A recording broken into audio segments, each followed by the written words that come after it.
What's going on, everybody? Mortem here, this time bringing you 5 of the characters or classes I'm most excited to play in Baldur's Gate 3. With the launch less than a week away, I thought it would be fun to talk about some of the things I'm most excited to try after we've waited so long since its early access release to finally dive into the thing. Because while for a review and things like that I aim to be much more objective, sometimes it's worth remembering that I do very much so get excited for many video games, but CRPGs in particular, since their releases are so few and far between, and having just mostly wrapped up a series on the classes available, I thought it would be a good time to talk about what I'm looking forward to most when it comes to playing this. With that in mind, these are mostly in order, starting from the bottom of the list and making our way towards the number 1 spot, but with no further ado, let's actually dive into it. First up, we have a Bard, potentially mixed a little bit with Paladin, but generally just a Bard. This is mostly because I think Bard is a really underrated class in 5th edition. As full spellcasters alongside their subclasses with their various colleges, they can perform a variety of roles, including acting as the face of said party, and combined with their implementation in Baldur's Gate 3 here, allowing them to use their performances as a distraction, they can even provide a variety of other roles that might not necessarily be immediately obvious. Another thing though is that I talked about in my class overview for the Bard that while the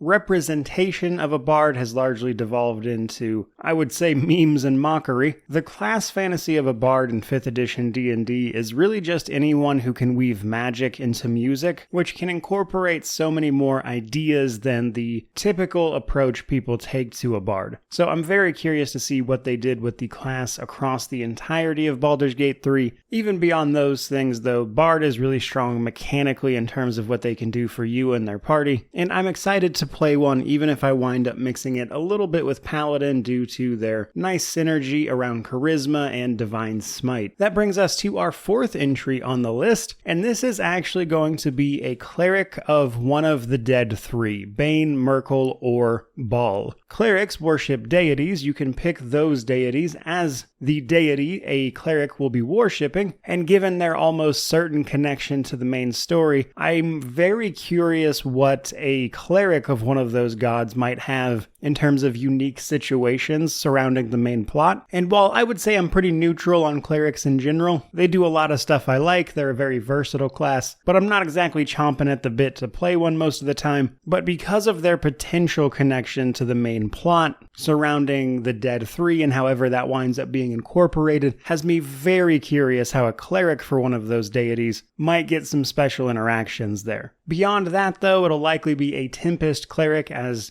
of the domains going into the main game, that is the one I like the most, and if I feel like metagaming a little bit, I'll mix it with Sorcerer, just for the insane lightning damage. But regardless, really looking forward to the interactions, if any, for that, so hopefully they did something unique there. That does bring us to number 3, however, and this is a Barbarian Druid mix, also known as a Barbarian. Now, this is primarily just because it's kind of silly fun. If you're unaware, this multi-class will allow you to both wild shape with the Druid side of it, and then use the Rage portion of the Barbarian side. This can make you an incredibly effective tank while also dealing solid damage. And yeah, let's be honest, it's fun to turn into an owlbear and go mess things up. That said, my only real reservation about this one is largely how they've implemented wild shape. In early access, we get a general idea, but we don't know all of the shapes that are going to be available, how they're handling extra attack and multi-attack, as that's already changed from what's available in the early access, so the full implementation of that will largely determine how fun this winds up being. But I'm really looking forward to this playthrough, specifically where I just kind of immediately attack anything that gives me a problem. Like at the slightest bit of resistance, just immediately turn into a raging animal, literally. Seems like a really funny way to go through the game. And it probably won't be my first playthrough by any means, but nonetheless, I'm looking forward to it. And that brings me to my 2nd entry, which is the good old-fashioned Sorcadin, or a Sorcerer-Paladin mix. Considered one of the best multi-classes in 5th edition, but that said, you can multi-class a Sorcerer and a Paladin a variety of ways. You can lean more into the melee side of the Paladin while using the Sorcerer spell slots to fuel your Divine Smite, while also making use of their meta magic, potentially, or you can go the alternate route where you pick up just a couple levels of Paladin for the better defensive features and then go the rest of the way into Sorcerer, which will help improve your survivability. But then again, you could go half and half, getting a little bit on the best of both world sides, but those are just a few examples. There's other ways to split that as well, which makes it a really versatile multi-class, and I'm looking forward to that one, if only to play around with exactly how that works in game and kind of deciding where exactly I like those breakpoints more for each class. Also though, we know from some interviews that the Paladin's likely to be quite strong due to the number of undead in the game, which Paladins can get a little bit of bonus damage from, so I'm curious exactly how strong that winds up being, and rolling that into a Sorcerer is just a natural fit that I think is likely to be really fun. For the number 1 spot though, we have what is very likely going to be my first playthrough for classes, which is almost certainly just going to be a simple pure Warlock, because that is my favorite class in 5th edition D&D. They have a lot of really cool unique features that I enjoy messing around with, and with the patron interactions